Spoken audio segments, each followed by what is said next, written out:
I wouldn't be able to clear my name even if I jumped into the ocean. I didn't dare think further. The more I thought about it, the more terrified I became. Looking at Emily's messages, I didn't reply immediately. Almost 10 minutes had passed since I received the notification. I quickly made a decision in my mind.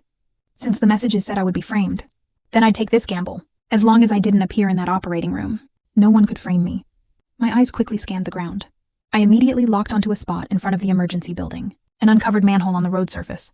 I pretended to hurry toward the emergency entrance. As I approached the opening, I gritted my teeth and suddenly shut my eyes, then threw my entire body into the manhole. The sensation of weightlessness suddenly engulfed me. I instinctively tensed my body. The next second, I crashed heavily onto the hard cement floor at the bottom of the well. A dull thud. The impact shook my internal organs with pain. Fortunately, the bottom of the well was dry with no standing water, but the bare hard ground provided no cushioning whatsoever. Intense pain radiated from my head and lower leg throughout my entire body. I convulsed with pain, cold sweat instantly soaking through my clothes. I knew in my heart, most likely I had fractured bones. This old drainage well outside the hospital had been abandoned long ago. A few days ago, someone had stolen the manhole cover. It hadn't been replaced yet. Only an inconspicuous warning barrier surrounded the opening. In my rush to get to surgery, I hadn't looked carefully and stepped into empty air. There couldn't be a more perfect accident. My phone, which had fallen nearby, kept ringing repeatedly. The ringtone echoed especially sharply in the dark, silent bottom of the well. But I didn't move. I let the phone ring and stop and ring again.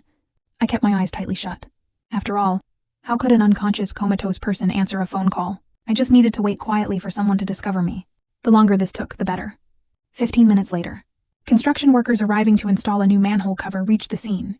They immediately spotted my purse scattered near the opening. The worker's heart tightened. He immediately leaned over to look inside. His flashlight beam penetrated the well, instantly revealing my motionless form at the bottom. Someone fell in. "Quick, rescue them!" The worker immediately grabbed his walkie-talkie and called for emergency help. I maintained my unconscious posture the entire time, eyes tightly closed. I let the commotion above grow louder and louder. I could only hear countless footsteps and shouting from the opening. The crowd grew larger and larger. I could even hear the clicking of phone cameras. Before long, police and firefighters arrived in succession.